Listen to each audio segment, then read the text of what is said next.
Well, hello. Today I am going to make some soup. I fancied a lovely, creamy, coconutty, I don't know, butternutty type soup, but I didn't have any butternut.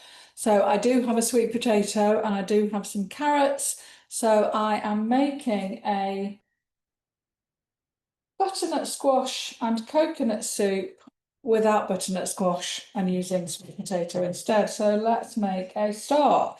So the first thing it's asking for is some onions, 75 grams of onions. I've got a little bit more than that because I like onions, a garlic clove, 2 centimeters of fresh fruit ginger. That'll give it a nice little kick, won't it? And some coconut oil. I'm just going to use extra virgin olive oil. And it's just asking for 20 grams of oil.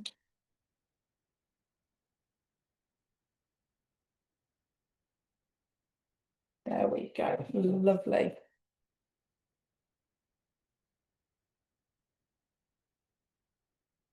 And then it's just going to chop the onion and the garlic 3 seconds.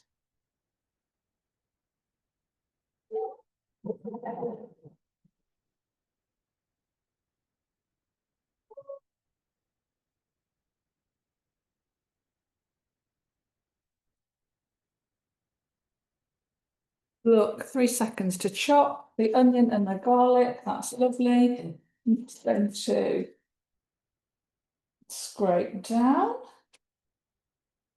get everything down into the bottom.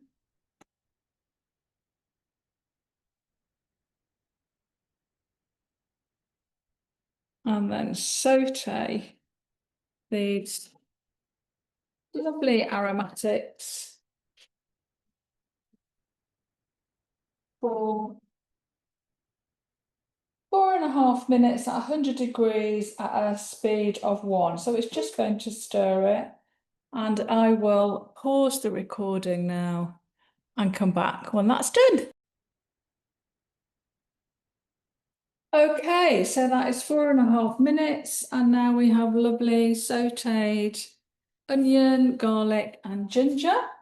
So I'm going to come on to the next step, which is to add 500 grams of butternut squash. I've got about 300 grams of sweet potato here that I've chopped, and I've got about 200 grams of carrot.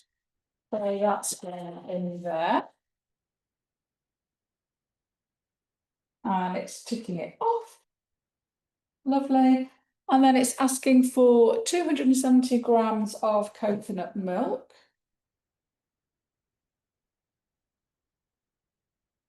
Love soups with coconut milk.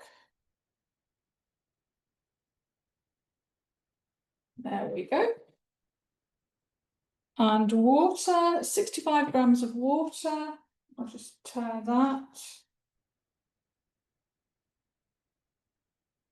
There we go. And vegetable stock cubes. I'm not using a vegetable stock cube.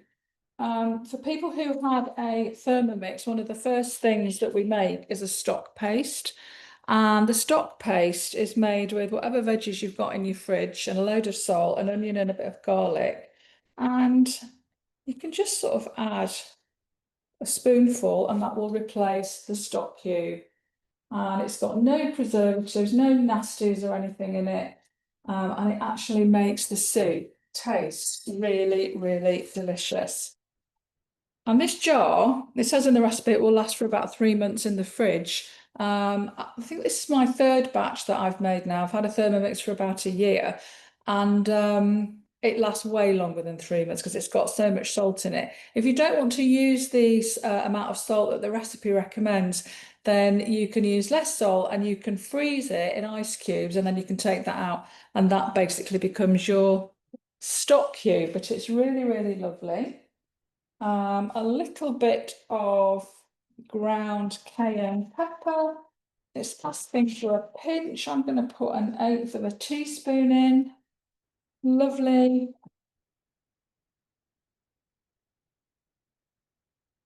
Half a teaspoon of salt.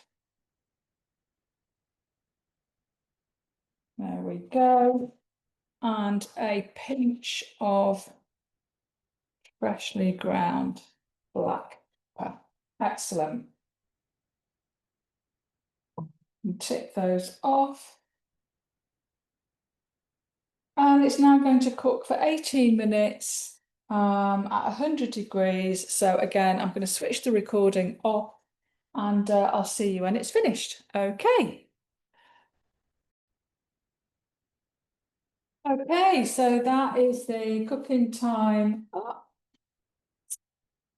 Let's see what's going on in here.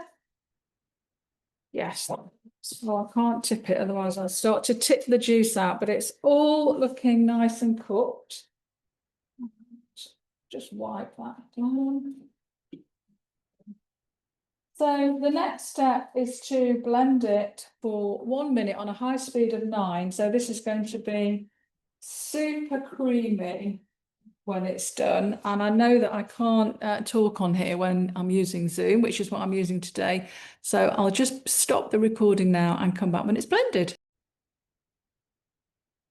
Okay, so it's finished blending. It looks super creamy. I'm just going to pour it into my bowl for lunch. There we go.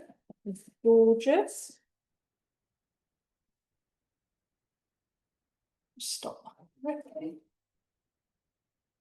And garnish with a little bit of coriander. And you see, there we go, a nice, lovely soup that I'm going to have for my lunch. And I'll just go and pop and get my toast, actually.